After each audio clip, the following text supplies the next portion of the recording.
right, ladies and gentlemen, welcome to the Snake Sports Talk Show here live in the 702 in Vegas, wherever and however you may be watching and listening today.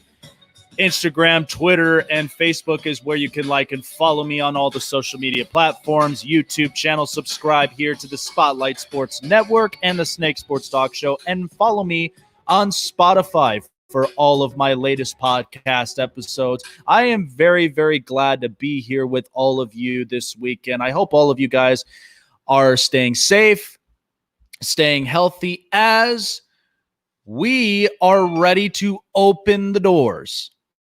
That's right. Here in Vegas, we are ready to open up the doors, and we are ready to welcome in all of, the great people and the customers here in the Vegas Valley. Very, very happy to see the sights of businesses starting to open up. Salons, tattoo parlors, restaurants. Sooner or later, we'll have our bars and restaurants open. And from what I've heard, that in June 4th, the casino business will be open here in the Vegas Valley, and it's only a matter of time. I've got a packed show here today, and I can't wait to start it up, and I'm very, very glad to be here with all of you. Got a packed up show today. By the way, Rebecca of Gridiron Rush is joining me here later on in about the next 30 minutes. We got a lot to talk about. And she'll be giving me her opinions on what's going on with college football and mostly what's going on with USC. But I want to shift to this really quick. So we've been hearing a lot of stories of what's been going on here in the world. I mean, there's a lot of things that are going on. But one in particular that I wanted to get to is the NFL and the Dallas Cowboys and Dak Prescott. Dak Prescott had announced earlier that he wants to be paid $45 million a year. And that is at the end of the contract, which is basically his salary cap hit. Is that going to be something that's doable? Probably not in this league. If there's anything that we learned so much about Dak Prescott over the years is, number one, he's only won a couple of divisions and had only won one playoff game. One. And yet he wants $45 million a year. Listen, the Cowboys have always had a reputation of trying to be the best team in the NFL. That means reshaping their offensive line. That means getting all the offensive weapons, running backs, wide receivers, tight ends. And then when the quarterback comes in, regardless of who it may be, it had been Drew Bledsoe at one point, then it had been Tony Romo, and to the point now we're with Dak Prescott. Since Dak came into the league, what were the things he had to deal with? Well, he had to deal with Zeke's holdout until Zeke finally got himself a new contract. Dak had to deal with the pressures of the Cowboys organization, which is a norm. Anybody who puts in a Dallas uniform, of course there's going to be pressures, and there's Jerry Jones who is lurking over your shoulder. There's a lot of pressures. The other thing of it, Dak Prescott comes into a Dallas organization where Dallas did not seem like the competitive team that they once were. And the television ratings were dropping on Dallas. But when Dak Prescott arrived and the Cowboys were on fire, they were on almost every hit television program, and the ratings went up. You would see him on Fox. You would see him on NBC. You would see him on CBS. Dak Prescott was able to keep the Dallas Cowboys on the map. But here's the one thing that we learn about Dak. Dak has a lot to learn in this league. And Dak hasn't quite found the it factor that we see in some of these quarterbacks. He doesn't have the it factor of Patrick Mahomes. He doesn't have the it factor of Josh Allen. He doesn't have the it factor of Lamar Jackson. But I can make an argument that Dak Prescott is a very particular systematic quarterback in this league. So when a playbook is set, Dak's going to follow with the playbook. He's going to follow up with what the head coach and the offensive coordinator had put together. And that is how the Cowboys do that. So in Dak's situation with this, he wants $45 million a year. And Dak has been in the league for a couple years, hasn't really dominated as a quarterback as much. He's won divisions, got himself tickets into the playoffs, but how does one playoff win in your career signify you as a $45 million a year quarterback? I just don't see that. If there's anything with Dak Prescott's situation and this is where I've narrowed it down to two contracts that I think fit Dak Prescott beautifully. One of them is Jared Goff. Jared Goff and the way that we look at this with the LA Rams. Now, granted, the Rams are the type of organization that they love their players. They don't like their players. They love their players. So they extend contracts. They did this with Todd Gurley. They did this with Brandon Cooks. They did this with a lot of players. And what happened then? LA is now hitting a salary cap where it is too close and they have to get rid of players. That's why Dante Fowler walked. That's why Brandon Cooks got traded. That's why Todd Gurley was released. Because once you start to pay, I'm not saying particularly they're the wrong players to pay, but when you pay those type players, understand exactly the circumstances that come with that. But they did one right thing, and that was signing Jared Goff early because he's the potential franchise quarterback for the LA Rams. And what is it that I look at the contract? He's making about $30 million a year, which is fine. And Jared Goff, because not a lot of people think highly of him, but Jared Goff's got stuff. He's got weapons. Robert Woods, Cooper Kupp. You know, he's got weapons around him. And Jared Goff, because not a lot of people thought highly of him when his rookie year, then the second year, but by the time he got into the third year, that was the Super Bowl run, Jared Goff displayed a lot of offense. He was very impactful, very efficient. And with a guy like Sean McVay, who's an offensive-minded coach, works. It works in this system. So I look at Jared Goff's contract at 4 years, and I look at the longevity. I look at it looks to me like it's a perfect insurance policy for a guy like Dak Prescott, because you're getting at least the 30 to 35 million a year range, and then maybe you'll probably push it to about 38 by the end of the year, but not pushing to about 40. One other contract that I really like is Jimmy Garoppolo's. Jimmy Garoppolo's 5-year contract, and he's only getting paid $27.5 per year. What is the thing we notice about Jimmy G? Well, Jimmy G was coming off of an injury. Without Jimmy G and Kyle Shanahan coming into San Francisco's offense, San Francisco doesn't have the best record. They don't have the efficient quarterback without Jimmy Garoppolo. That's the idea and the real stat. You could look at the stat. Jimmy Garoppolo coming into San Francisco's offense, they are very efficient. And Jimmy Garoppolo last year had 69% of his throws completed and had a passer rating of at least 100. You can't tell me that Jimmy Garoppolo was the reason that the San Francisco 49ers lost. He's not. Okay, Kyle Shanahan, even before coming to San Francisco, goes to Atlanta, offensive-minded coordinator, comes into a head coach position, shapes up the San Francisco offense, and San Francisco's the toughest defensive team in the NFL. And they made this thing work. So, in my particular opinion, Jared Goff and Jimmy Garoppolo's contract are the only two contracts that make sense for Dak Prescott, because it's a good amount of longevity, there's an insurance policy, and there's a guarantee. Because if Dak Prescott got hurt tomorrow, this is one of the things that Dallas overlooked. Once they picked up Andy Dalton, they got somebody in case if something happens. Whether Dak gets hurt or Dak plans to hold out because he wants a $45 million a year contract, which I don't believe Dak is worth $45 million. I've said this over and over again that I think Dak is worth $33 to $35 million a year. And the Cowboys gave him a contract. The Cowboys gave him a contract of over $175 million, which would make him $33 million a year. But Dak turned that down. Why? Because it's all about this. One playoff win. Do you know how many playoff wins Russell Wilson has? He has 8, if not 9. Dak is not even close to Russell Wilson.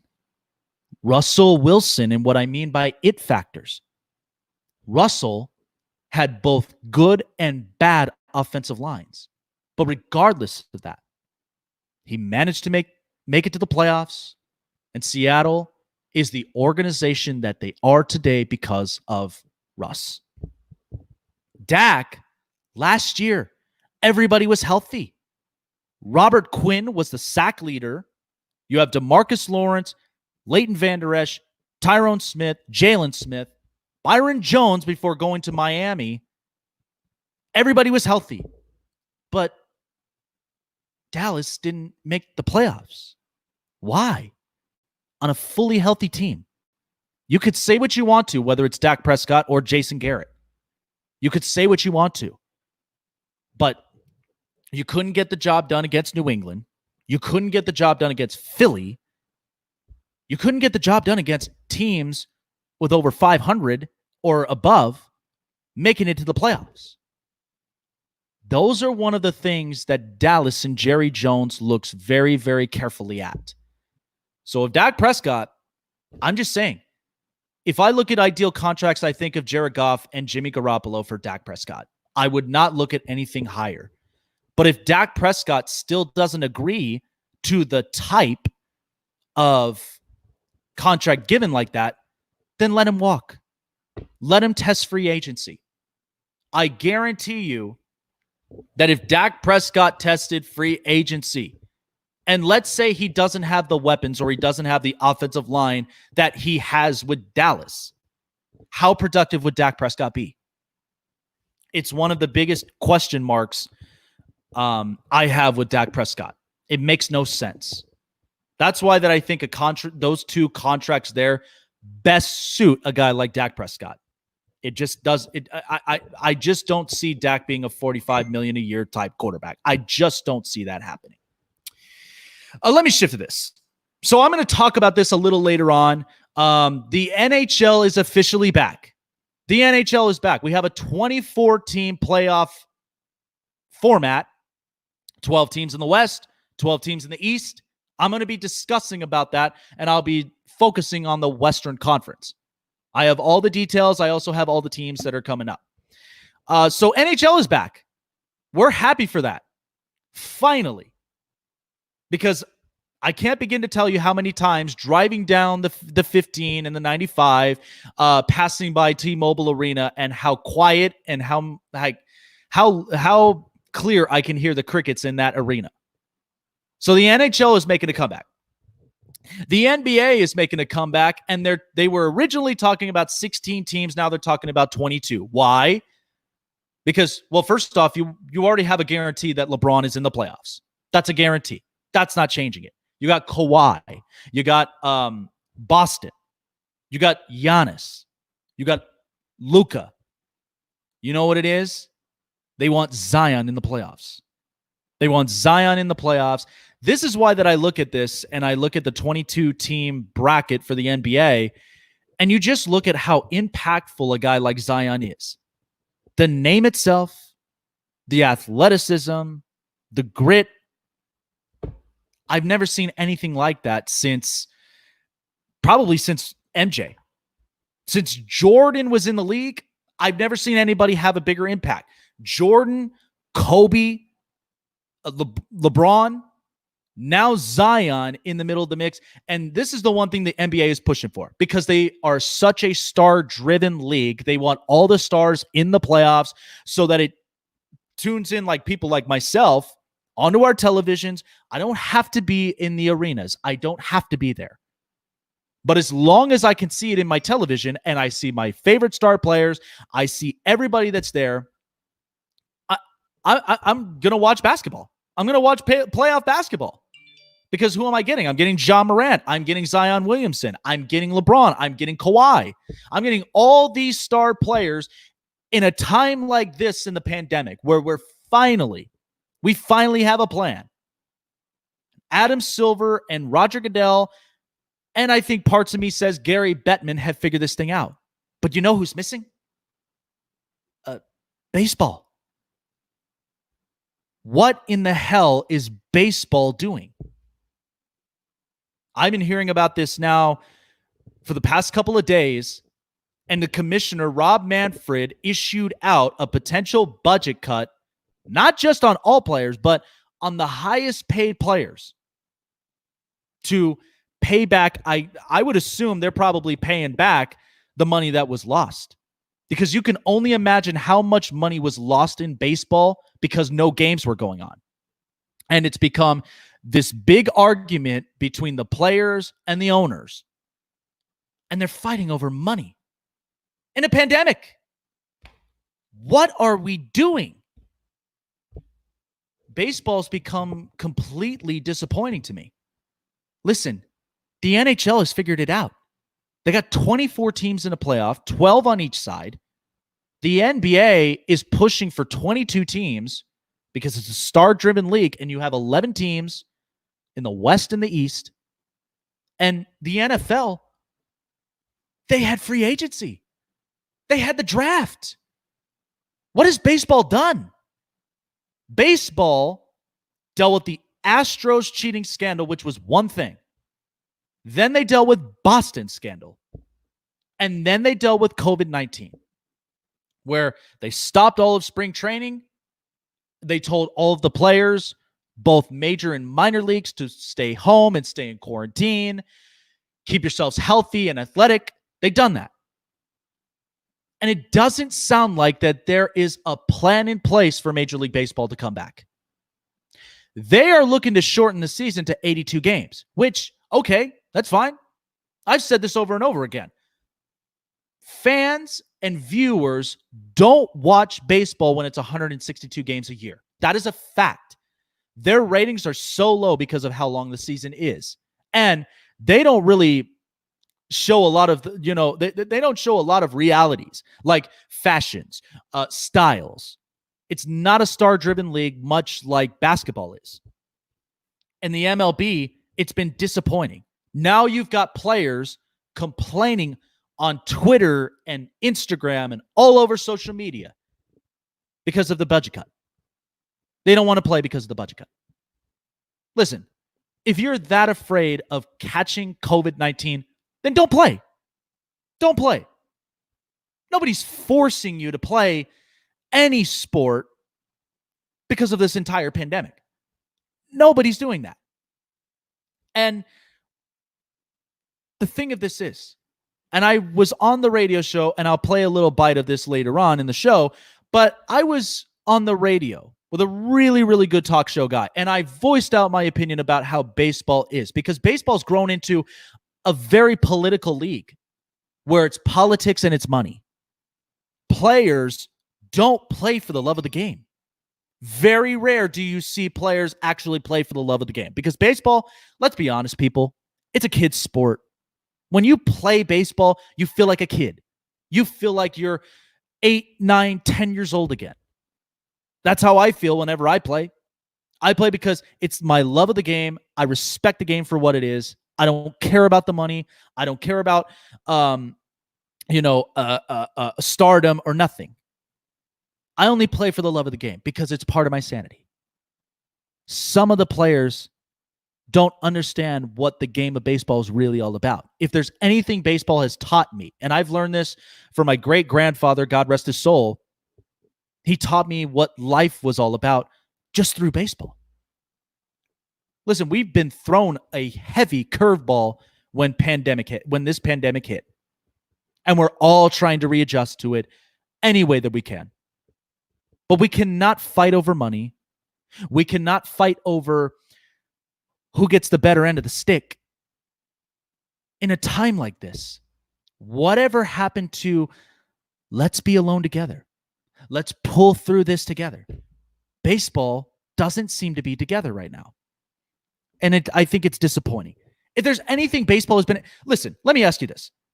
If Ted Williams in his deathbed was in this generation of baseball. After what he's been through all over the years, playing in Boston for his entire career, then skipping 5 years of his career to going out and serving our nation during a world war, do you think he would have cared about the money? Absolutely not. Ted Williams was by far an icon that nobody can explain any better. He loved baseball, he loved his country, and he loved it for what the game is. Never complained about money. And granted, we were in a different era because money was not booming back then.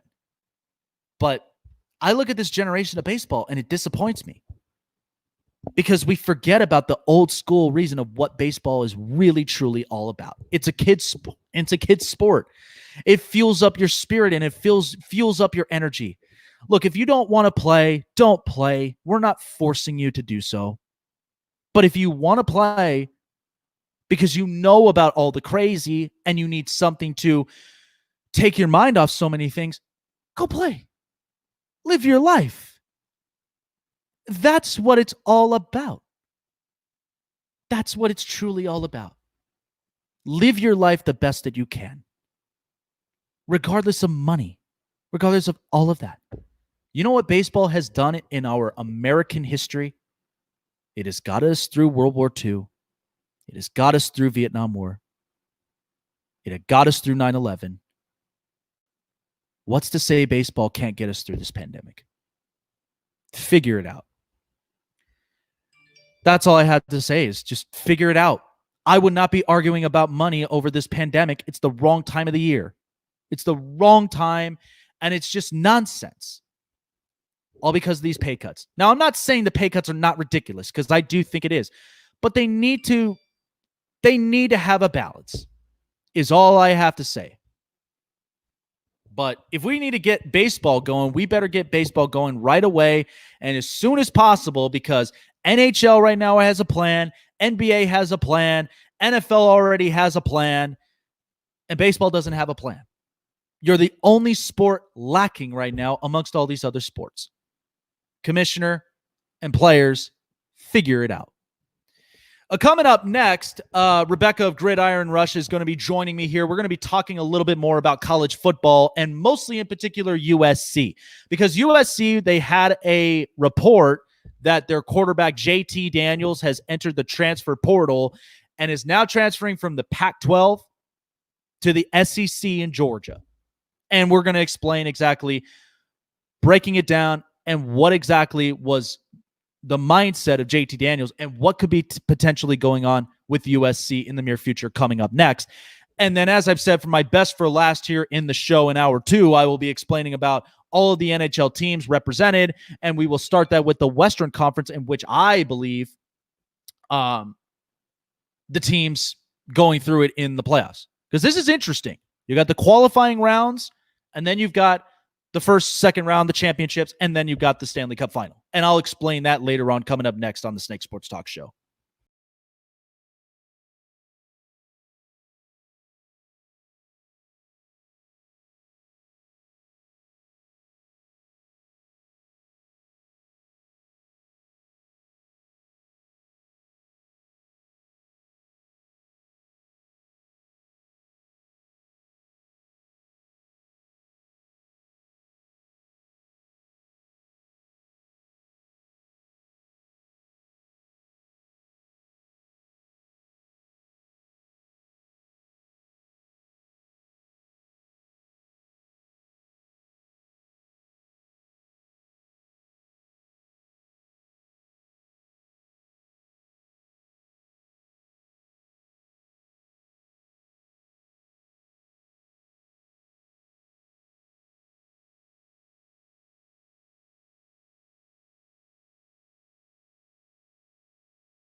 By the way, if you are just tuning in here on the Snake Sports Talk Show, welcome. So glad to have you all here today. I've got my special guest, Rebecca, coming on from the Gridiron Rush. I am so excited about this because, I would just want to say this before we start, is I look at USC right now, and what I've seen USC out of just over the years, I've always seen them.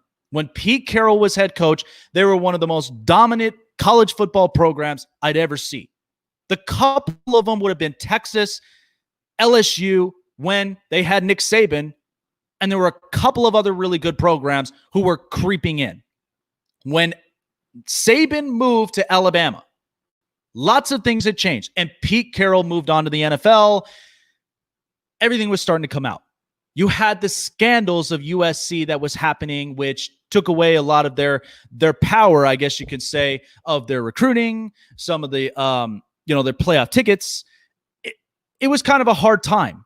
Now we come into this era of college football where Alabama, LSU, Ohio State, Georgia, and a lot of these teams are starting to be more competitive. And the one report I'd seen in USC is J.T. Daniels had announced he's entered the transfer portal, and he's headed to the SEC in Georgia. I look at this, and I'm like, what is USC doing? In the Pac-12, Justin Herbert's gone. He hit the draft. Jacob Eason is gone in Washington. He's in the draft. So is Anthony Gordon, and so many quarterbacks. USC, I can argue, the best talents they had coming out was Michael Pittman Jr. and J.T. Daniels. And maybe there were a couple of others. And so now they had to change quarterbacks. I'm not sure what USC is going to do. And I looked at the recruiting for years. The recruitment has been a little bit disappointing because you have to think about it. In California, and I've watched CIF. I've watched CIF programs from high school all the way from the playoffs to the state championships. And all these kids, all these athletes in high school who are big-time prospects getting into college, they're unbelievable. Like, these are unbelievable kids. And I look at USC, and there are a bunch of programs in the California state area. USC, UCLA, Stanford, and Cal Berkeley.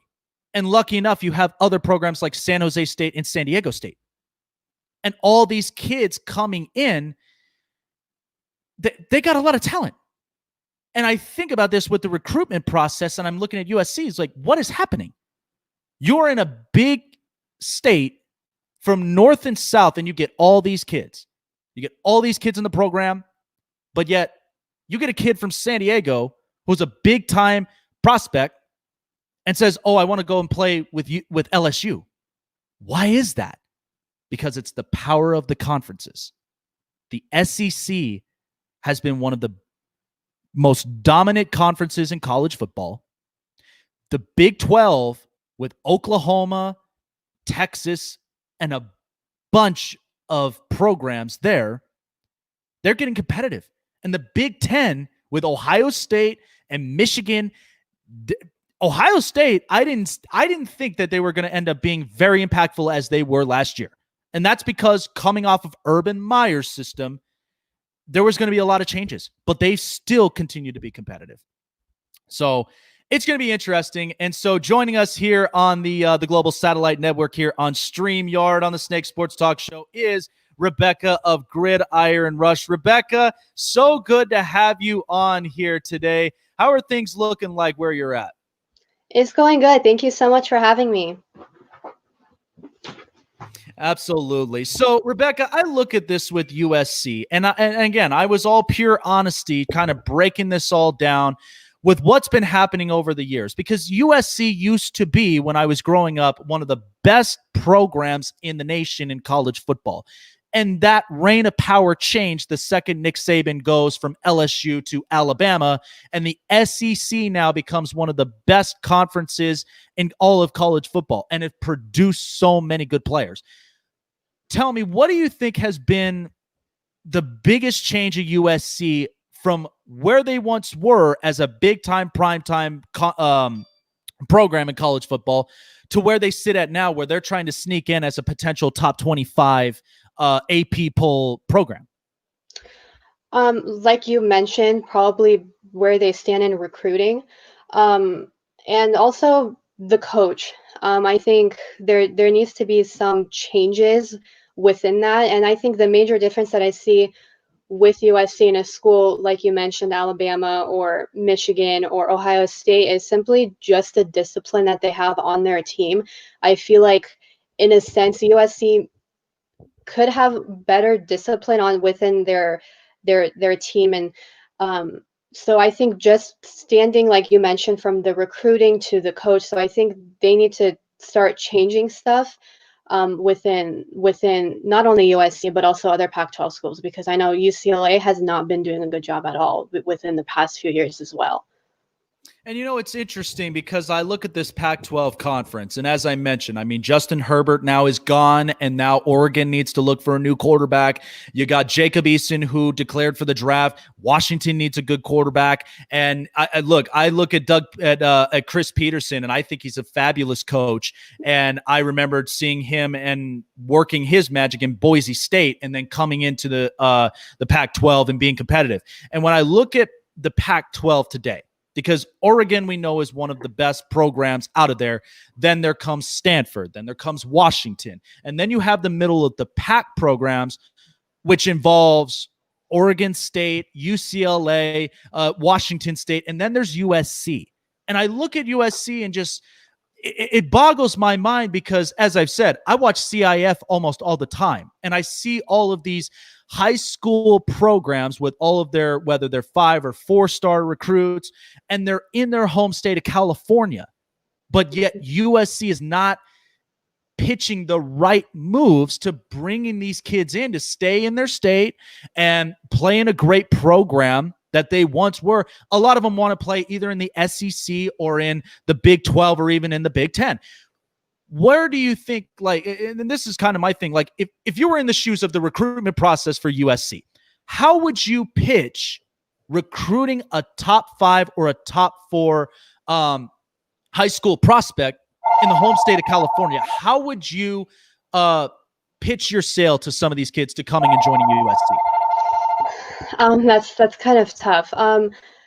I know that a lot of them do want to go to the SEC because there's such a dominant conference. I mean, look at Alabama, look at LSU. I mean, like, LSU has flourished over the past few years with Joe Burrow going there, but I mean, it's kind of difficult.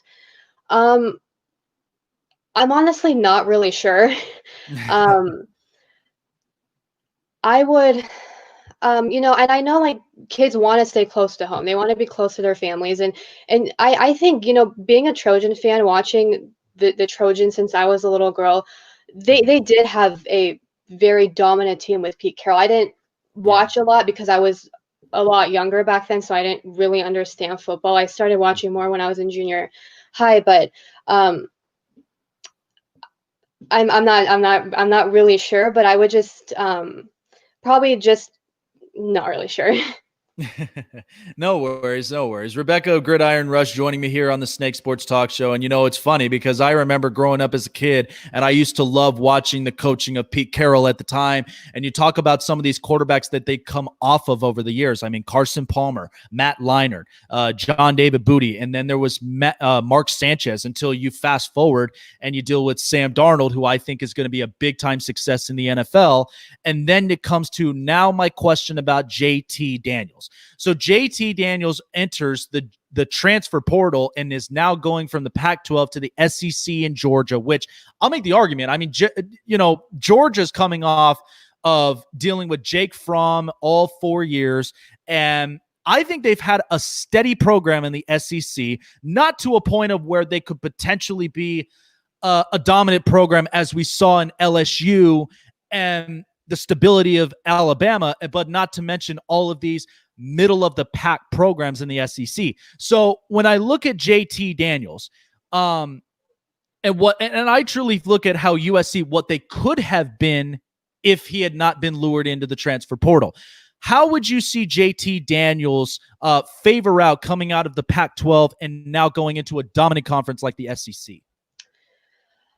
I think JT Daniels is an absolute amazing quarterback, and I saw that in him his freshman season when he was playing at USC, and he didn't have the best freshman season. He went 5-7 with no bowl appearance.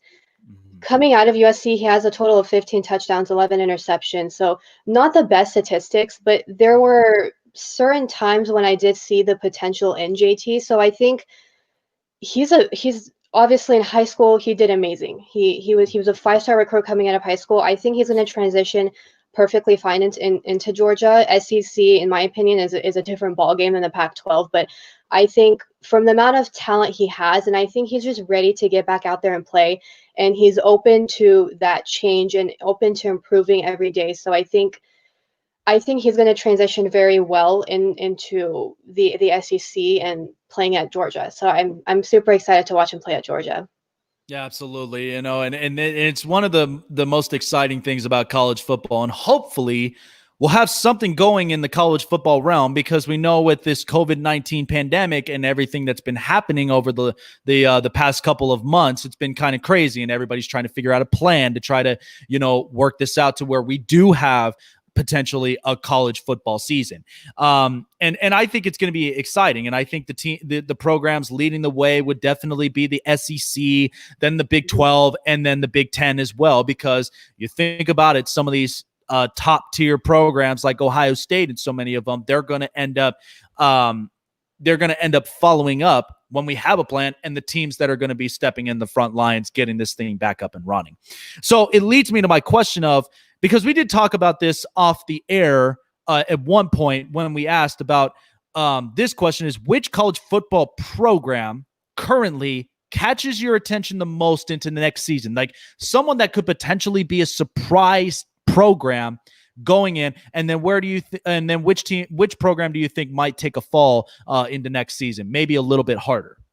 For the team that I think is going to make a surprise, I have actually two right now. One of them is Texas. So Texas went 5-4 in the Big 12 conference, 8-5 overall. I didn't feel like they did the best last season in the 2019 season. They did a lot better in 2018. They went to the Sugar Bowl, played Georgia, ended up beating Georgia. And I remember Sam Ehlinger said, "We're back," after in the post interview. And I just didn't see that watching them in the 2019 season. But good news is Sam Ehlinger is coming back, so hopefully he can lead his team to more wins and hopefully maybe a Rose Bowl or a Sugar Bowl. And then another team that a lot of people might not agree with me on this, I'm looking at Memphis right now. Memphis is not in the Power 5 conference. They're in the ACC. They went 12-2 last season if you look at their record. Played in the Cotton Bowl against Penn State. Unfortunately lost 39-53. So I think they have amazing talent on their team. And unfortunately for these non-Power 5 conferences, there are good athletes that come out of there. And one of the athletes that I really like watching is quarterback Brady White. I think he has tremendous talent. I think he did an amazing job at Memphis, and he's coming back in 2020. So he could potentially lead his team, hopefully, to another Cotton Bowl, Rose Bowl, maybe even slip it in there into the semifinals. But those are the two teams that I'm looking at right now for coming up in the polls. The two teams that I'm looking at that probably will fall, I'm looking at Oregon right now and LSU. Both of them lost their quarterbacks, Justin Herbert from Oregon, Joe Burrow from LSU. And those two, I think, made a huge impact on the team. And I think losing them to the NFL draft, I don't really know who's going to be the quarterback right now for those two teams. But to me, I look at the quarterback as the heart of the team, just like you have a heart in your body. If you have a strong heart, you have a strong body. If you have a strong quarterback, you have a stronger team. So who knows, those quarterbacks could be better than Justin Herbert or Joe Burrow, or they could potentially struggle. And to me, that will probably cause them to fall out of the top 10. But I think they'll probably stay within the top 25. Yeah, it's really, really interesting, and I'm glad you bring up that point because and you're absolutely right. I mean, LSU is going to have to deal with a lot of challenges because of the fact of not only just Joe Burrow declaring for the draft, but you lost your running back, you lost your wide receivers, you lost a lot of defensive players, at least impactful ones, whether it was the secondary or the linebacking position. I mean, we look at guys like Patrick Queen, Jeff Gladney, and even Grant Dalpit and so many others. And LSU, like, what was so amazing to me is that in the first round, or even in throughout the whole draft, the whole offense, if not the whole defense, all got drafted. And it's what has been so impactful in this program. And I agree with you, especially when it comes to the quarterback position, because my biggest thing is when I look at successful programs in college is you got to have a system, you got to have the right scouts, and then you got to have the coach and the quarterback. Like, that's the way that I look at it. And that's even for the same that has been my concern with USC, is the fact of what is the recruit shape like? How strong is the coach when it comes to like sense of urgency type games, and then the quarterback that they have in place who can execute. Those are one of those things that are the biggest concerns. And I think LSU, you're absolutely right. They're going to probably have a lot of challenges. So will Oregon. But I think, and that was where I looked at it when J.T. Daniels transferred, that it's almost as if USC kind of lost the point of potentially being the surprise team in the Pac-12 and getting themselves back into potentially being possibly, I look at top 20 and possibly top 15, but I know that that's going to be a lot of work because they're now looking at themselves as like a top 25 or top 30 program in the nation. But it's interesting you mentioned about Memphis, because I even looked at some of the products that have come out of Memphis. I mean, the last person I had seen was Paxton Lynch. And then by the time he gets into the NFL, it's not looking so great. But Memphis, I mean, even some of these programs outside of the AP polls, you're absolutely right. Like, what's interesting is, how did all these players, like, coming into the draft, most of them were from Iowa or Iowa State. Like, they are producing a lot of really, really good, impactful players, and we're starting to see that in the NFL. So do you think, like, when it comes to the lower ranked AP programs, and as you said, they're building up all of these players, do you think a part of that is because there's not a whole lot of pressure and maybe they're just kind of playing out to the best of their abilities? Yes, I do. I think those teams in those conferences don't have a lot of pressure on them because a lot of people gravitate towards the SEC, towards the ACC, towards Big Ten, towards Big 12. So they gravitate more towards that, and people are more interested in those programs than program like Memphis or UCF. You know, we saw UCF a few years ago went undefeated, didn't even get into, you know, the semifinals or national championship game. And to me, that you know, they work really hard every day, and, you know, if not, you know, even harder than the other teams, because so I think they do deserve to, you know, get into those slots because they're great teams and they produce good players. Mm-hmm. No, I agree, especially when it comes to, you know, when I look at I look at some of these high school recruits, especially even when they, you know, maybe start 1 or 2 years in a JC school and then they go and transfer into one of these big time universities to probably finishing off their junior and senior year. And some of these kids are incredible. But these are always like these low on the radar type players that nobody really pays attention to until they start to hit the NFL, and then they're the next big thing. I even say this, that there are a lot of there were a ton of steals in the draft that I think are going to shape a lot of these NFL teams to where they could potentially be playoff teams, but then also be Pro Bowl players in the next 5, possibly 7 years. So Rebecca joining me here on the Snake Sports Talk Show, the Gridiron Rush. So one of my questions is, because we look at a lot of these players, and I think we already know the players that are probably going to be big, impactful players for next season who could potentially be on the Heisman radar. I look at Trevor Lawrence and I look at Justin Fields.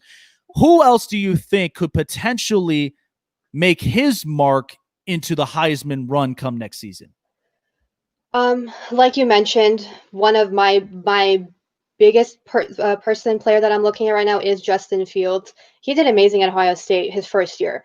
13-1, he went overall, lost to Clemson in the semifinal game, which was unfortunate.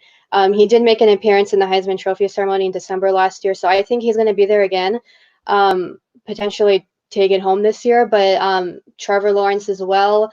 Right now, honestly, if JT Daniels does get to play, maybe JT might be in there. So Yeah, so I would say probably those are my top 3 as of now that I'm looking at, and Brady White might even slip in there. He's a great quarterback that I see, but I think those are my top 3. But I think the person that ultimately will take it home that I'm really liking right now is Justin Fields. All right. Yeah, I agree. I mean, Justin Fields, and aside from Trevor Lawrence, I mean, very, very impactful. And as I mentioned, I mean, Ohio State was in a position where Urban Meyer steps down steps down from this coaching position, and now there's a new coach in place. But yet Ohio State still continues to be the tough program. Regardless of the Big Ten, but even against some of these big time programs, at least the power conference teams, it was very, very fun to watch. And I know it was so much fun watching them play Clemson and how like close to the wire that game was until the pick happened, and then all of a sudden it just turned the tables. It's kind of funny. I think one player, and you did mention this earlier, that I think honestly could have a big time potential impact.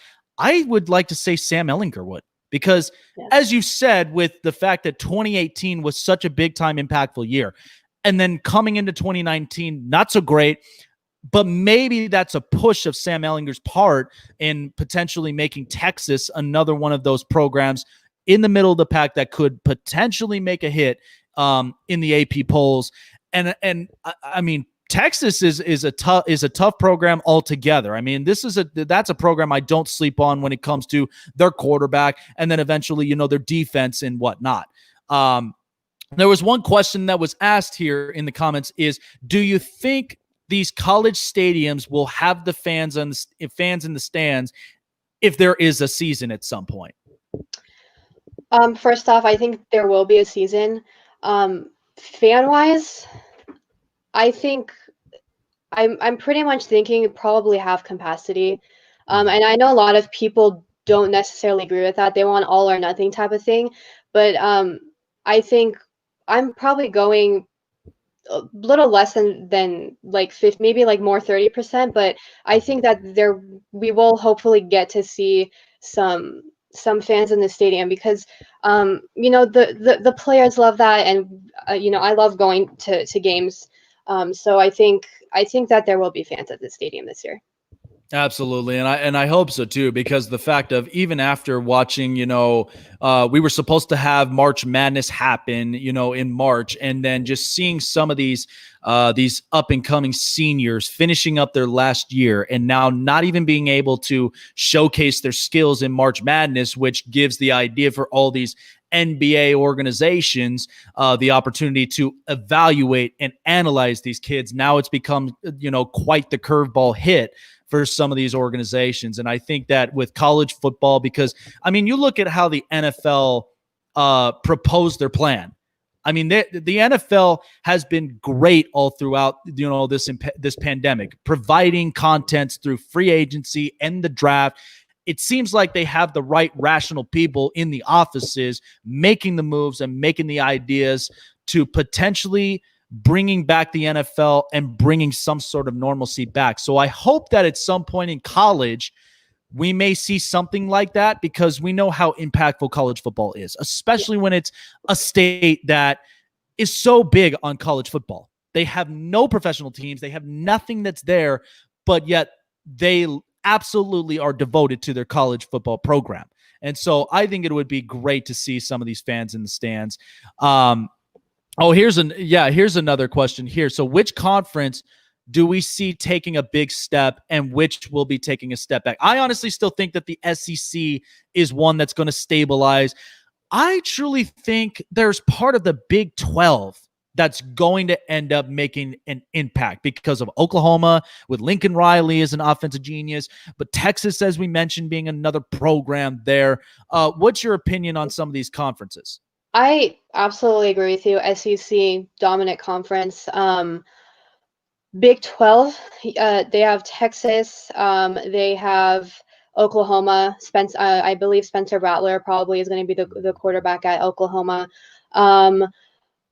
I believe they have Baylor over there too, which they did pretty well, I would say.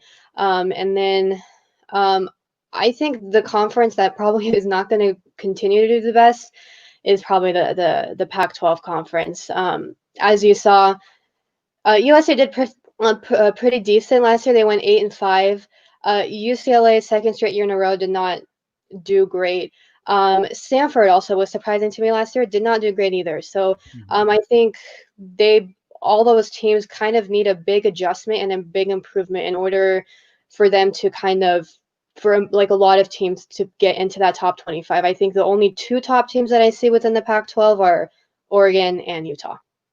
Absolutely. I mean, and it's surprising because even Utah in the Pac-12, I mean, they've been quite an interesting team, and I can't even believe I forgot that in the Pac-12, because they've always been the type of team lurking in from the bottom of the AP polls, and then eventually, like, come 2, maybe possibly 3 weeks later, they're right there in like maybe the top 15, if not close to like, the top 18 of these programs. So it'll be interesting to see how that happens. But I agree with you with the Pac-12. I just see them kind of taking a hit, like not massively, but to a point where all these quarterbacks have moved on. Now the programs have to reshape, and they have to start recruiting for some big time prospects coming out of high school. And this is where in the West Coast, which I'm surprised by, it boggles my mind about it, because of all these high school programs out there in their home states, not a whole lot of them are being recruited in their home states. You're getting less of them, but majority of them are all going out to all these power conferences, or even some of these small conferences like the ACC, or maybe even Notre Dame in the independent conference. Like, that's just one thing that's boggled my mind with it. But it was so good just kind of talking and speaking your mind and picking your brain a little bit on, USC, because honestly, I mean, I look at college football and it's always fun to watch some of these big time prospects come in and showcase their skills. Hopefully, I mean, if we get a season going, that would be great, and be able to boost up, because I know the NCAA right now, with the hits that they're taking, I mean, the money losses from March Madness, this is one that I think is going to be massive if they don't get college football going, because that's another one that TV ratings are hit. Prime time games are showcased, and then you have the bowl, you have the bowls in the college football playoffs.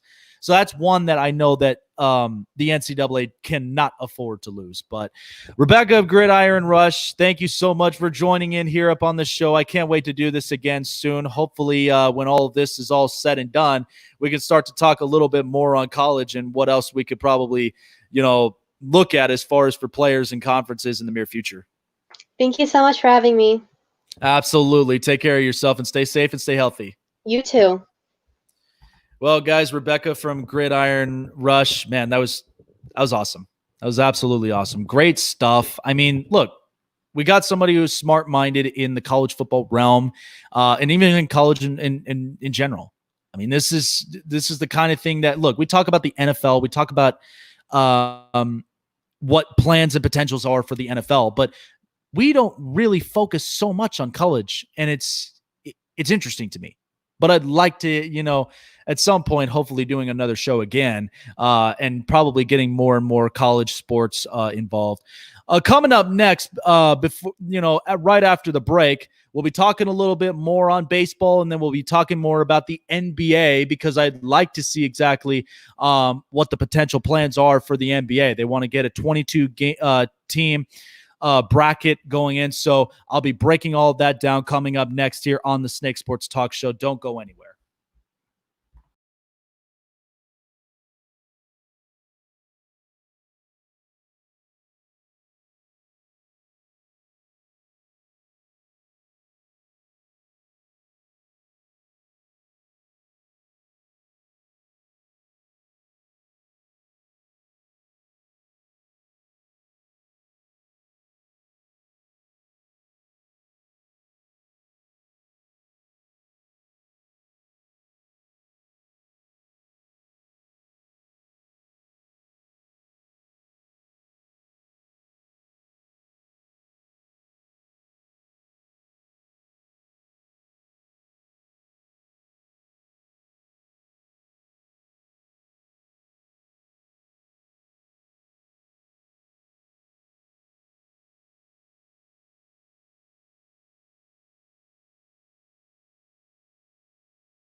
right, ladies and gentlemen, hour 2. This is the Snake Sports Talk Show, wherever and however you may be watching and listening here. We're live in the 702. What a gorgeous and beautiful day it is out here. Instagram, Twitter, and Facebook is where you can like and follow me on all social media platforms. Subscribe to the YouTube channels here on the Spotlight Sports Network and the Snake Sports Talk Show, and follow me on Spotify for all of my podcast episodes. I currently have 15, and I am still in the works of getting my podcast show back up and running soon. Probably going to end up doing like an after show podcast as well. And, you know, lots of things kind of adjust. That's kind of what I've been doing, you know, nowadays. I mean, honestly, like last weekend, you know, I took at least a mini vacay and reshaped, refocused, because I think we just kind of come to a time in our lives where the pandemic hits, lots of truths are coming out, and a lot of things are just happening all at once. And it almost makes it feel like, you know, when you get congested and just all this sinus builds up into your face, that's what it feels like. It feels like there's just been so much congestion that it's just become too much. And so hopefully we'll come to some sort of resolution soon. And because I know that there are a lot of big time stories, and I'll be having my opinions on that a little bit later on. But I want to start off with this. I wanted to talk a little bit more on the NFL and mostly to the situation once again with Green Bay and with Aaron Rodgers. So listen, Aaron Rodgers coming into this league, you know what's the one thing that he has led in the NFL in the past 2 seasons? He's led the NFL in throwaways. Why is Aaron Rodgers throwing more of the ball away? Part of it, from what I've been hearing of the Green Bay Packers and their organization, is because since they drafted Jordan Love, what are the things that he possesses? Well, he's natural. He's raw talent. He's a guy that got arm, and he's got guts. He's not afraid to end up taking risks, and he's not afraid to throw downfield. You have probably one of the most talented wide receivers in Davante Adams, and there's not really a whole lot of risky plays. Matt LaFleur made it clear that the one issue that Green Bay has lacked is risky plays. Sling it. Go for it. Make the play happen, regardless of whether or not if it gets into the receiver's hands or it's incomplete or it just gets picked off. But at least you have a risk. Aaron Rodgers in the last 2 years has been unable to do that. But he's not saying that he can't sling a ball. We know with the shoulder injury, we know with all the injuries in the past, Aaron Rodgers is playing all this game safe. He's playing it safe. Why is Aaron Rodgers doing that? There's a part of it, I think, in my opinion, there's legacy involved. If you actually look at Aaron Rodgers' stats, I mean, the stats will tell you one thing. Aaron's quarterback rating had been over 100, since he first came into the league. It was low probably in the first 2 years, but then eventually figured it out. And he was one of the most impactful, efficient quarterbacks in the NFL. Very much. And so now, because of the reputation of Aaron Rodgers, knowing that he's one of the top quarterbacks in the league currently, has one of the best arms in the league also, he has a reputation and he has a legacy that he's trying to protect. And he's a guy that doesn't throw a lot of picks. And what's interesting about this is because the quarterback before him, Brett Favre, he was a gunslinger. He was a gunslinging type quarterback. It didn't matter what the outcomes or what the circumstances were going to be, unless if he was able to take a risk. Brett Favre was a risky quarterback. That was in his DNA. He didn't care exactly what the outcomes were going to be. At the very least, he gave it a try. That's who Brett was.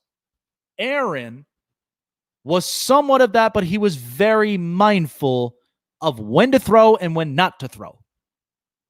And that's why you look at the last 2 years of the amount of throwaways that he's had in his career. And Aaron is trying to protect that quarterback rating and is also trying to protect that efficiency, because he's not a quarterback that throws a lot of picks. He's not that type of quarterback. He is the type that is very accurate, has a strong arm, and is very smart when it comes to circumstances like that. But all of this nonsense with Green Bay saying that Aaron Rodgers doesn't have support, he doesn't have this or that, and all of this, and it just becomes a complete shouting match from all around. But Davante Adams is one of the most impactful players in that offense as a wide receiver. You haven't had anybody like that since Greg Jennings and Donald Driver and Jordy Nelson. And then you have Aaron Jones, who you didn't even have a capable runner for years. And so now Matt LaFleur is looking into this, and he's evaluating that Green Bay needs to take more risks. Green Bay needs to be a little bit more aggressive. I would agree. Look at the conference. I mean, look at the NFC.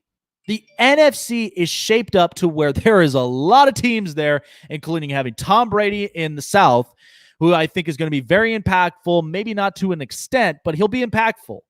And there are a lot of competitions in that NFC. But focusing on the division in the NFC North, you got Chicago, who shaped up their defense, and they got protection for Mitch Trubisky. And there's no excuses for him this year. No excuses. You've got Minnesota, who moved off of Stephon Diggs, and they picked up Justin Jefferson in the draft. And I don't think it was a potential loss whatsoever. Now, what I think will be shaky is the defense, because you lost your front line, you lost a little bit of your linebacking core, and you somewhat lost your secondaries. But Minnesota is still going to push to be competitive. They're still going to make that push. And Detroit, forget about it. Detroit is already a mess of an organization as it is. But when I look at Aaron Rodgers and I look at what Green Bay is doing, because Green Bay is so traditional that when you look at all of these teams now, Kansas City, Philadelphia, I think part of it a little is Tampa Bay. I would have said New England is so traditional, which they are, but I'm not sure what the extent is going to be for them next year. But all these teams have made adjustments because they are looking through the tunnel and they are seeing the future beyond. That's why they look at all these young quarterbacks. That's why Kansas City took a risk on Patrick Mahomes. That's why Baltimore took a risk at Lamar Jackson. And so on and so forth. Because they know that even the quarterbacks that they would have had, Alex Smith and Joe Flacco, those quarterbacks weren't going to last as long. But now the future has arrived, and the NFL is going to be reshaped into a bigger and even stronger era of football. But Aaron Rodgers, throughout this whole thing, he's protecting his legacy, and he doesn't give a damn about what I say and doesn't give a damn about what you think. That's always been his personality. And look, you can either love or hate Aaron Rodgers. But the fact that he led the league twice in throwaways just shows you what he's protecting. He's trying to protect the efficiency, and he's trying to protect the reputation that he's always had for years. So I just want to say this. I want to shift up into this before we go into another break. But I never really, look, I'm the type of person that I'm very even-keeled and I'm well-balanced. I just say that by pure honesty. So when it comes to certain matters that is happening, whether it's in sports or whether it's in the world, I'm very even-keeled and I'm very balanced. I don't take sides. I'm not judgmental, and neither do I throw my fandom or my stardom behind the mic. I just don't do that because I'm very professional. I always have to make sure to straighten my tie and making sure that it's an open platform for everyone to have their opinions. Because isn't that really what sports talk is all about? Having matters of opinions, whether they matter or they don't. But at least these are people who look from the inside out. And they perspective. So a lot of this has been going around now in the sports world. And why is it hitting the sports world? Well, look at the people who took a stand. What I mean by this is because of the recent the recent events and some of the riots that have been happening lately after the death of George Floyd. And I could tell you this, that the era of the world and the generation that we live in is so different versus the generations that we had seen previous to what our generation is. And why is that hitting the sports impactful world? Because, well, we're hearing a lot about Colin Kaepernick. He's showing back up again. LeBron James, one of those higher impactful athletes who stands out as a leader. So when LeBron James says something, everyone is going to follow, because that's loyalty and that's respect to the greatest in the game currently. And so he had something to say, then followed up Donovan Mitchell and so many others. But I just want to say a little bit, and I'm not going to say all of my opinion on it, because number one, I'm not political. Okay, I don't have a tie on me. I'm not red or blue. I'm very independent, and I'm also somebody who's a realist, and I'm also very optimistic. But I do believe that in the events that even currently going through a pandemic is not something that should be happening at this moment. It was at the wrong place at the wrong time. And I just think that the actions that were carried out were quote unquote negligent because of the fact of this happened in front of you and there were no actions taken. And my thoughts and prayers do go out to the Floyd family, and the friends of George Floyd, because we know that this is a very, very impactful situation that is going on in our nation currently, especially going through a pandemic. While we're in the times of opening our doors up and bringing in some normalcy, this happens. And listen, I'll be honest with you. I have friends of mine who work in local law enforcement. I will not say their names, but I know that these are amazing and very down-to-earth people. These are ones who have dedicated their lives. They signed the contract. Everything that is stated in the contract. And when they wear that badge with honor.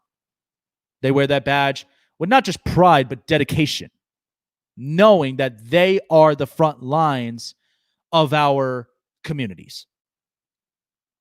And I'm always the person that I don't give up on the whole barrel because of a few rotten apples. But I have talked with a lot of people, and we've seen a lot more rotten than usual. And I think part of that is because of just the adjustments.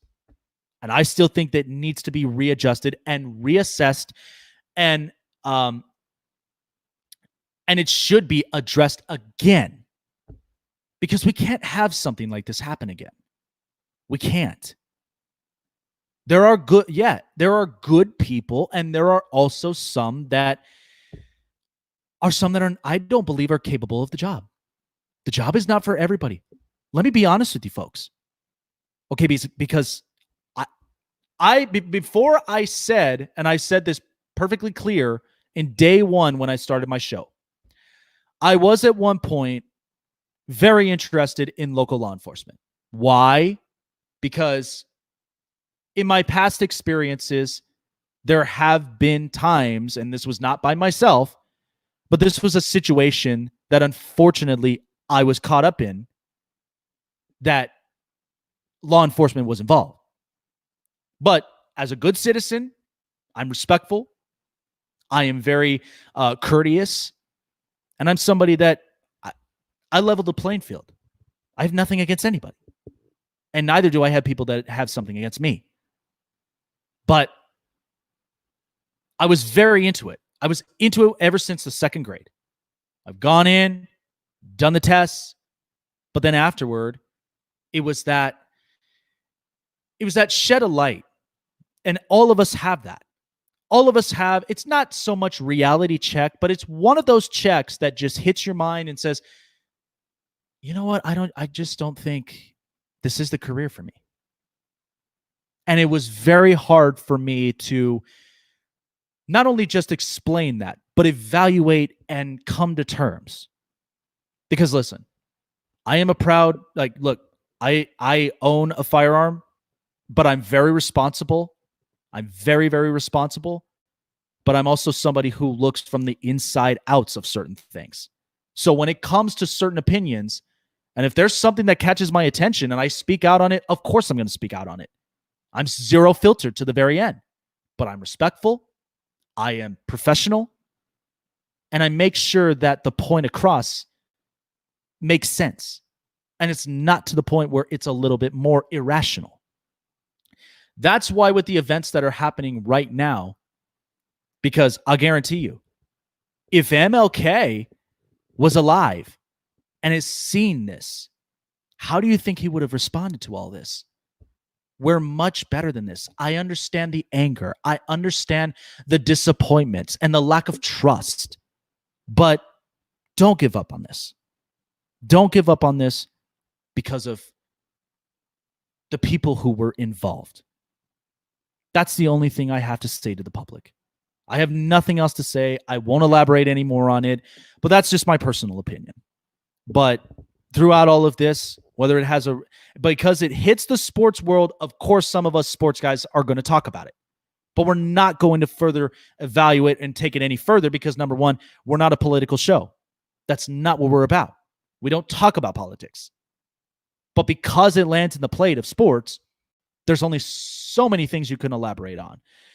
But I just hope that we get ourselves back to where we need to be in normalcy, and hopefully we come to an agreement and come to a better understanding so that for all of us, we the people, we can live our lives in perfect harmony. That's the only way that I look on it. Coming up next, I'm going to be talking a little bit more on the NBA. And then finally, on my best for last, I will be talking about the NHL and the 2014 playoff bracket and the shape and the format. I will be explaining all about that, and I'll be touching upon the Western Conference. You don't want to miss that here on the Snake Sports Talk Show.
Welcome back, ladies and gentlemen. Here, if you're just tuning in on the Snake Sports Talk Show on the Spotlight Sports Network, welcome. Make sure that you guys subscribe to the YouTube channels as well. We really, really do appreciate it. Man, that's one of the craziest segments I've ever talked about. Man, I again, I'll be honest with you. Like there has been so much insanity that's been happening ever since, this pandemic went down. And it really just kind of, again, I knew throughout this pandemic, it was bringing the worst out of some people, but it's just been a lot. It's been so congesting, and it's a lot to take in.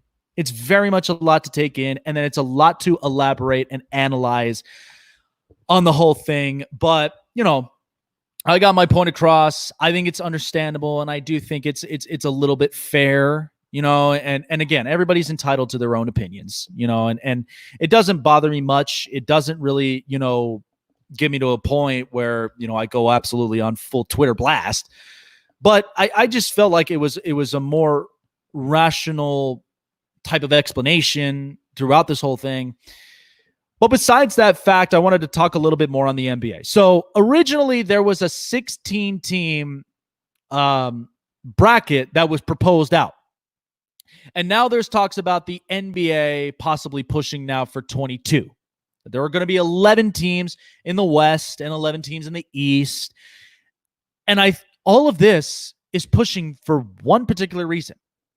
And the NBA is a star-driven league. It's filled with them. LeBron, Kawhi, Kyrie Irving, Giannis, Luka Doncic, Donovan Mitchell, so many star talents. But do you know what this door is opening up? It's opening for Zion. This year of the NBA has been so interesting because even though, the Lakers, they're back to being competitive, but we shall see if the playoffs do happen, how the Lakers are going to shape themselves, because we know that there's a lot on the line, because you have Anthony Davis, that if the Lakers don't make it through, a lot of speculation now will be on Anthony Davis and where he ends up, whether he goes back to LA or he goes elsewhere in free agency. The other perspective is that you have two of the biggest rising stars in basketball, Ja Morant and Zion Williamson. And everybody's been ranting, raving about Zion because of the fact of, I think part of it, when you have a very iconic name, Zion, everybody tunes in.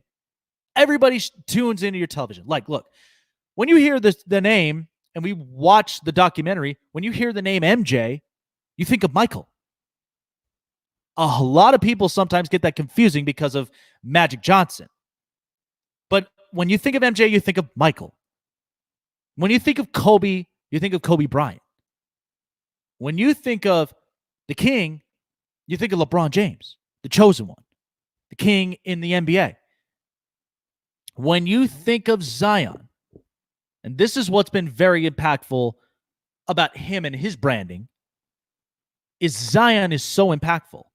We haven't seen anything like this since MJ, since Kobe, since LeBron, and maybe since there were only been maybe 2 or 3 different athletes who have made their names, but has not been as popular as where Zion's future is going. That's in complete honesty. So whenever you hear about the name Zion, you just know it's Zion Williamson. So when you turn into the television, when you tune in and you're watching the Pelicans play, you're not just watching the Pelicans, you're watching Zion. You're watching the amazing highlight reels that he gives day in and day out, because it's always the power in the naming. It's always a power in the brand. That's why his brand is so powerful, because you think of Nike when we watched the Last Dance documentary, and when he signed the endorsement deal with Nike, eventually he then became part owner of Nike Air Jordans. That's when he became Air Jordan at that point. And he makes a fortune out of his endorsement. It's funny because I remember coming across Forbes' list of athletes with the highest endorsements versus the amount of financial pay that they get playing the sport. And right now, the one who leads it is Roger Federer. Why is that? Because if you think about it, and over the course of his career in Roger Federer in tennis, I mean, he's been outside of Andre Agassi and outside of so many others. And look, we could all talk about, Nikola Djokovic. We could talk about Djokovic all we want to, and he's still got some time in his life, in his career through tennis. But when you look at Roger Federer, because the time itself, the time window is shortening up for him. But the career that Roger Federer has had next to Rafael Nadal, I mean, the tournaments, the championships, and the Grand Slams, these are all of the most impactful moments in Roger Federer's career that even in the endorsement and the branding has made him one of the highest paid in Forbes. It's crazy. It's absolutely out of control. Like it's nuts. And so when you think about that with Zion, you can only imagine what his branding and how his name is going to be impactful for years to come in the NBA. But the fact that the NBA is now pushing for 22 teams instead of 16 just tells you they want more stars in the playoffs, much like Zion, much like Ja Morant. We already know that we get guarantees with Kawhi and LeBron and Giannis, and hoping now we got stars like Luka Doncic. But as a star-driven league in the NBA, that's what you pay for. That's what some of these fans, whether season ticket holders or those who just come to watch a game, that's what you pay for. You pay to watch star players. So in this opportunity of whether it's 16 or 22 teams involved, you have star players. You have star players representing for each of those teams and for the rest of the NBA. But I think this whole proposal was because of one thing. They want to watch Zion in the playoffs, and they want to watch how impactful that he is. It's very, very interesting. Time now for the hot press.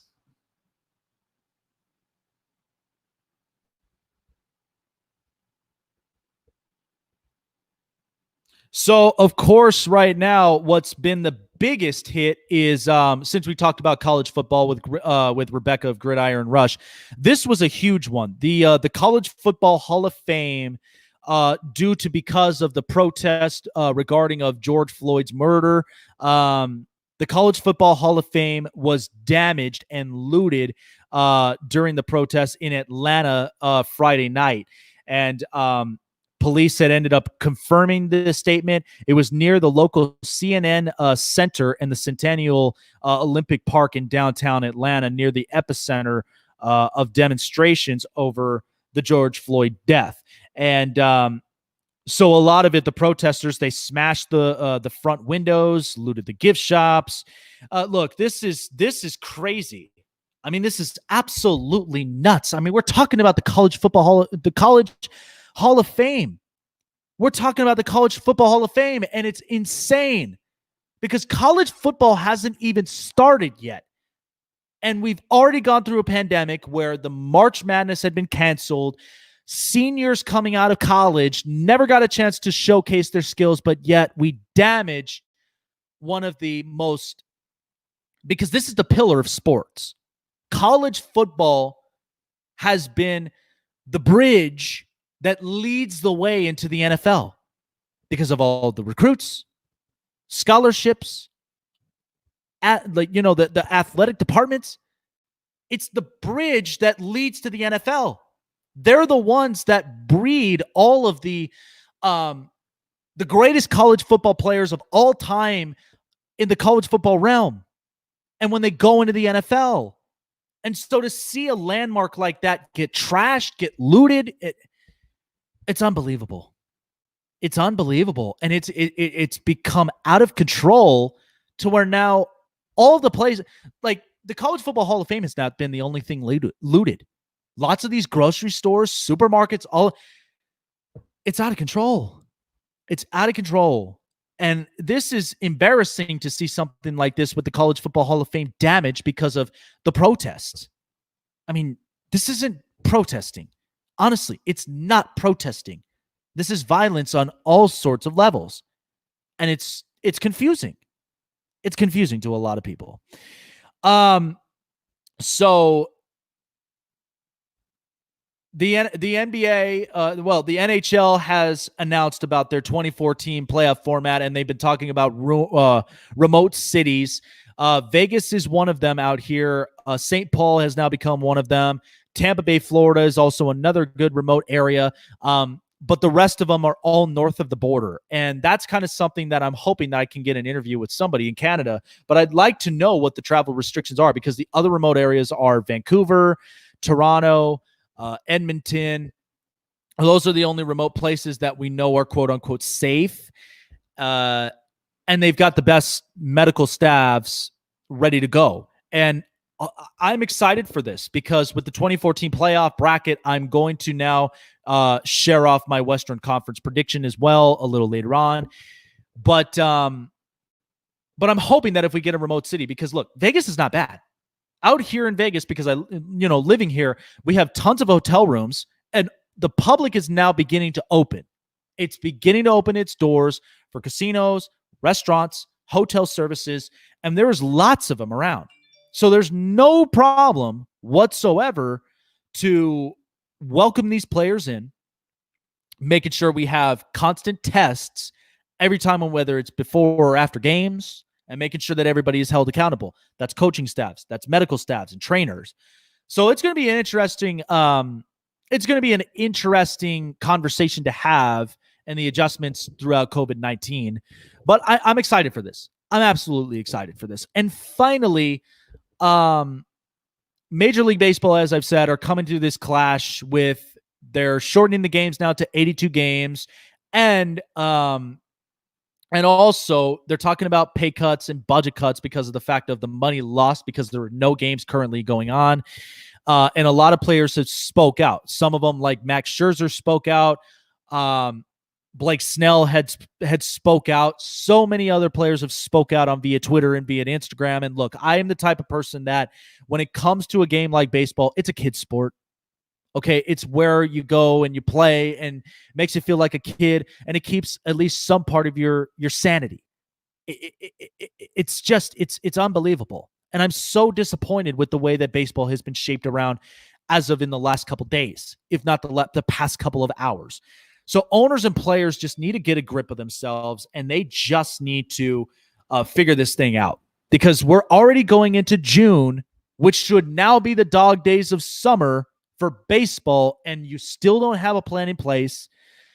And the NHL, the NBA, and the NFL, they've already got their plans up.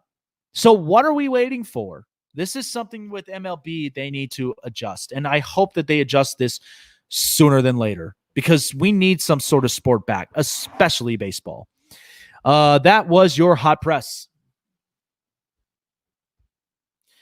So coming up next now here, as it's the last final break that I'll be taking, I am having my best for last, the NHL 2014 playoff bracket, the 12 teams of the West and East. I'm going to be talking about the Western Conference, which team do I expect are going to move forward, and who I think are going to represent in the Stanley Cup Final. You don't want to miss that. It's going to shock a lot of people. Don't go anywhere. Snake Sports Talk Show will be back in a second.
All right, everybody. Well, I just want to first of all say thank you to all of you who have tuned in here in today's show. Man, so much fun, but so much that was, I told you I had a full plate. I had a full plate of stuff to talk about. But I want to thank Rebecca of Gridiron Rush, who joined us today earlier talking about college football. That was so much fun. Can't wait to do that again. So I'm going to be talking now on my best for last. Because we've got the confirmation. We don't have dates just yet. The NHL is officially back. We have the Stanley Cup playoffs now that is going to feature as a 24-team bracket, 12 teams in the West, 12 teams in the East. It's going to be very, very interesting. So I'm going to read this off. So the teams that in the Western Conference that are representing, you have the St. Louis Blues, Colorado Avalanche, Vegas Golden Knights, Dallas Stars, Edmonton Oilers, Nashville Predators, Vancouver Canucks, Calgary Flames, Winnipeg Jets, Minnesota Wild, Arizona Coyotes, and the Chicago Blackhawks. So these are all 12 teams that are representing into the Western Conference. So I'm going to break down the Western Conference from all 12 of these teams and all their matchups, because from 5 through 12, these are all qualifying rounds, and the top 4 seeds, which are the Blues, Avalanche, Knights, and the Stars, they're the ones that are taking a back seat until they get their opponents. So without further ado, let's start up the Western Conference predictions in the Stanley Cup playoffs. So the first matchup that's coming up is the Edmonton Oilers against the Chicago Blackhawks. So listen, we've known from Chicago in the last couple of seasons, there have been some bumps on the roads. They've been a team that has either been red hot or they've been super cold. I look at Edmonton right now, and they did fix up a bunch of things. They fixed up getting offenses that meet the speed of Connor McDavid and Leon Draisaitl when they got Andreas Athanasiou and Tyler Ennis, and then they ended up picking defensive Mike Green.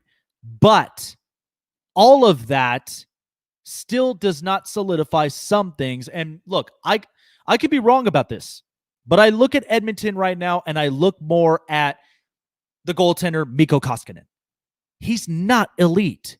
He honestly, in my opinion, is like Frederik Andersen of the Toronto Maple Leafs. There are times where Andersen will get hot, and then there are times where Andersen loses it. And it's that middle in between of those playoff games where you cannot afford to fail. You cannot afford to break down and lose those games. And Corey Crawford is not a stranger in the playoffs, and neither is Patrick Kane or Jonathan Toews. This has been a while now that Chicago is finally back in the playoffs, so I think this adds up some juice. I don't know how long the qualifying rounds are, but I do see the Chicago Blackhawks as the first upset. Yes, that's going to shock a lot of people there, but I think they're going to upset the Edmonton Oilers. And they're going to end up playing the St. Louis Blues. Next team here will be the Nashville Predators and the Arizona Coyotes. Look, I don't like both these teams, honestly, with the way that it's been shaped. Nashville's had a problem with the power plays. Ever since they've fired Peter Laviolette, they have not been aggressive at power plays. They haven't been aggressive at offenses at all. And the only offensive players you're getting out of is Matt Duchene. I mean, Ryan Johansson's been quiet. There have been a lot of these players who have not been very impactful. And it's been kind of taking a wear and tear on guys like Pekka Rinne. And listen, Pekka Rinne, I still think is a solid goaltender, but the way that I'm looking at Arizona right now, Arizona's in the same boat. I mean, look, Darcy Kuemper, okay, he's a nice piece. He is somewhat impactful, but he's not to a point of, look, when I look at impactful goaltenders, I look at guys like Marc-Andre Fleury, or I look at Jordan Binnington or Carter Hart, or I look at, I even look at, Dallas's situation with Ben Bishop or Andrei Vasilevsky. That's the way I look at elite goaltenders. So in this case, I mean, this is going to be a hard push, but I do believe that the Nashville Predators will beat the Arizona Coyotes. I just think that there were too much inconsistencies on both of these teams' sides, but I think the ones who are going to get the last laugh is the Predators. Okay, so Vancouver and Minnesota. Now, this, I think, to me personally, is a no-brainer. I look at Minnesota right now, and Devin Dubnyk, he's been kind of cold, hasn't really been too much of clutch in the last couple of games. In Minnesota, they've already been fresh of getting rid of Jason Zucker, one of their big-time forwards, and there's a lot of shift in shaping. I thought they were going to end up trading away guys like Eunice Broden or Matt Dumba because of just the need for defenses was so high. But I do think that Vancouver, because even Vancouver, this was a playoff or bust type year for them because they gave up a lot of prospects just to get a guy like Tyler Toffoli from the LA Kings, and they needed some offense. But at the same time, Jacob Markstrom's been hurt. And I don't know how much that Jacob Markstrom has left in the tank from all those injuries, but Vancouver was a question mark to me. But I do think that Vancouver might last here in this qualifying round, and I think they'll beat the Minnesota Wild to go into the next round of the playoffs. And finally, the Calgary Flames and the Winnipeg Jets. I see this being an upset, and I think the Winnipeg Jets are going to beat Calgary. Look, Calgary has had inconsistencies with offense. Johnny Gaudreau has not been getting going. The only guys that have been impactful are probably Matthew Tkachuk, and maybe outside of that, Mark Giordano. So there hasn't really been a whole lot of impactful players that have clicked, especially guys like Noah Hannafin and Elias Lindholm. There has not been a whole lot of impact from those players, and I think that's a question mark. The other part of it is, I mean, David Riddick is a really, really good goaltender, but not to the point of how Connor Hellebuck, honestly, if you look at who the sleeper was this year, Connor Hellebuck, I would argue, was the sleeper of this season. He's been clutch, he's played a lot of games, and he's been focused all throughout this season, just before the pandemic hit. So I think Winnipeg is going to catch themselves on, and I think they're going to end up upsetting the Calgary Flames because, look, Mark Scheifele's clicked, Patrick Laine's clicked, Kyle Connor has been very impactful. So I think there are some question marks to Winnipeg's defense because of Dustin Byfuglien and everybody else, but I think in their offenses, and I think with the clutch goaltending performance out of Connor Hellebuck, I think is going to help. So I think the Winnipeg Jets will move on. So that means you got the Blues and the Blackhawks, the Avalanche and the Predators, the Canucks against the Golden Knights, and then finally Winnipeg against the Dallas Stars. So this is where now I'm going to move on to this. So I think between St. Louis and Chicago, I think St. Louis is going to pull this off. St. Louis has been unbelievable all throughout the season, ever since the coaching change from last year and the Stanley Cup win last year. Jordan Binnington's been unbelievable. And because he's been online, everybody else has been catching fire. David Perron looks exactly like the David Perron we've seen for years. And Alex Pietrangelo, he's healthy now, and he's playing some really, really good defense. And hopefully they can get Vladimir Tarasenko back soon, but we're not sure what the case is and the status is of his injury. But I think the St. Louis Blues are going to beat Chicago, and they're going to move on to the next round of the playoffs.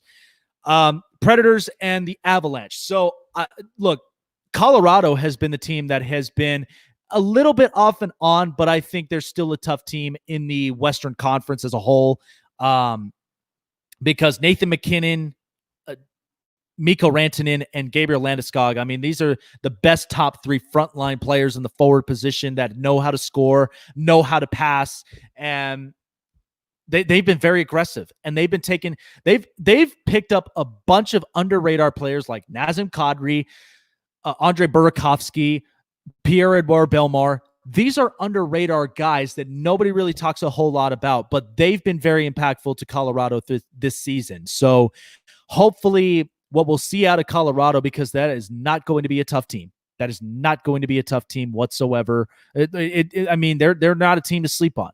They're very tough. Not somebody that I would sleep on. I think Colorado will beat Nashville and go to the next round of the playoffs. All right, so the Vancouver Canucks against the Vegas Golden Knights. Well, look, as I've said, there are a lot of question marks to Jacob Markstrom. I think he's going to get overworked by Vegas. Vegas has upgraded a lot of places. Forward, defense, goaltending. They've got probably one of the best goaltending tandems in the NHL currently with Robin Lehner and Marc-Andre Fleury. They both have had a remarkable amount of rest. They have plenty of rest. So there is no excuses to anything that could happen for the Vegas Golden Knights and their chances at the Stanley Cup Final. And I think that that's interesting. So when I look at Vancouver right now, yes, they got offenses, but at the same time, I look at the defense is not solid.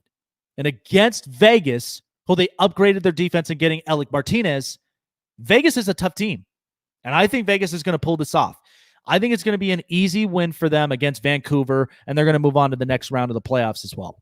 And finally, the Dallas Stars against the Winnipeg Jets. Now, this one is going to be a nail-biter because I don't underestimate Ben Bishop. I don't underestimate Connor Hellebuck.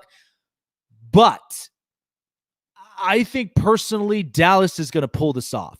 Ben Bishop, since last year moving into this year, he's been unbelievable. His goals against average have been remarkable, and his save percentages has been, over 900. And Dallas has been the type of team that in the playoffs, they're very defensive. They are very much a defensive team. And so their offenses with Tyler Seguin and Jamie Benn, and even Joe Pavelski, who was a little bit of a ghost in the middle of this season. So I think Dallas is going to pull this off. I think it's going to be a harsh loss for the Winnipeg Jets, but it will be back and forth to where I think Dallas is going to get the last laugh. So this now leaves me to St. Louis against Colorado, and then finally Vegas against Dallas. So these two teams, St. Louis and Colorado. St. Louis, we know, wants to get back into the Stanley Cup Final. They want to go back-to-back. Do you know how many teams in hockey have gone back-to-back in all these years? It's hard. Usually a lot of them, they suffer a lot of Stanley Cup champion hangovers, whether wins or losses. So they experience that. They suffer a little bit of a hangover, and, that's the end of it. But St. Louis has been tough. I think this is going to come down to the wire. If it's a 7-game series, I think it's going to go all 7, and I think St. Louis is going to make it to the championship. I think they're going to end up going to the Western Conference Final in 7 games because, I still think that there are some missing holes to Colorado's defense and even to some of their play styles. But they do have some very impactful forwards. So that's why I think it's going to be interesting. It's a little bit of a nail biter, but I think St. Louis is going to pull it off. And finally, the Vegas Golden Knights against the Dallas Stars. I think Vegas is going to pull this off in 6 games because Ben Bishop is not one I underestimate, and their defense is very tough, much to the same level as Vegas's defense is. Because after upgrading it, they've been great with as far as block shots, and opponents' scoring chances has been low. So there is a lot of improvement, and the penalty kills have improved. So Vegas, I think, is going to be the tough team coming in, and I think they're going to end up beating Dallas in 6 games. So that now leaves me with St. Louis against the Vegas Golden Knights, the Western Conference Final prediction. This is going to be a 7-game series. 7-game series. Jordan Binnington and Jake Allen versus Marc-Andre Fleury and Robin Lehner. This is going to be an exciting one. This is the one where even in my hometown, all of our eyes are going to be glued to the television because that's how close this game is going to be. There may be some overtimes, but I think a 7-game series is right. And I personally think, and I'm not saying this because I'm a fan and because I live here, but my prediction of representing the Western Conference Final is going to be the Vegas Golden Knights. I truly say this because if there's anything that I have seen in Vegas' system, they're grinders. They grind out every single minute. They've adjusted their defensive setups. They've changed different coaches where Pete DeBoer, he's been to 2 Stanley Cup Finals in his career, getting ready to possibly go for number 3. And what's to say 3 times the charm? He wins it. He's lost twice. But what is to say the third opportunity is a chance to win. That I think would be remarkable. But I do believe that the Vegas Golden Knights will represent the Western Conference in the Stanley Cup Final. 7-game series against St. Louis, and it's going to come down to a 1-goal game. That's the way that I look at it. So that's the way that I'm looking at it from here. The Vegas Golden Knights stands out amongst everybody in the Western Conference, but the upsets are going to be the Oilers, the Flames, and I think the rest of it is accurate because Chicago, I don't think has enough of the firepower against St. Louis. Same with Nashville when it comes to Colorado, and the same. Well, it'll be a little bit different with Dallas and Winnipeg, but I think it's going to be a huge nail biter. And Vegas, I think, is going to have this in the bag once they get past Vancouver, they get past Dallas, which is not an easy team to beat, and same with St. Louis. It's going to be a grinding playoffs for the Vegas Golden Knights for sure, but I think that is definitely going to be the team that represents the Western Conference in the Stanley Cup Final. So that's my prediction there in the Western Conference. Tune in tomorrow at 10 a.m. Pacific time and 12:30 p.m. Eastern Standard Time. I will be covering more of the Eastern Conference tomorrow, and it's going to be a lot of fun because I think even the Eastern Conference is very interesting. And there's going to be a lot of different breakdowns, but you don't want to end up missing that. Thank you so much, everyone who has tuned in here to the Snake Sports Talk Show. As I've said, like me on Facebook, follow me on Twitter and Instagram. I post up daily of all contents here, and also subscribe to the Spotlight Sports Network, the home of the Snake Sports Talk Show here, and subscribe to the Snake Sports Talk Show on my personal YouTube account as well. And follow me on Spotify for all of my podcast episodes. Thank you so much for watching. Take care of yourselves. Stay safe, stay healthy, and the nation is opening up. We are getting back to normalcy. I hope that everything returns back to normal. Take care, you guys.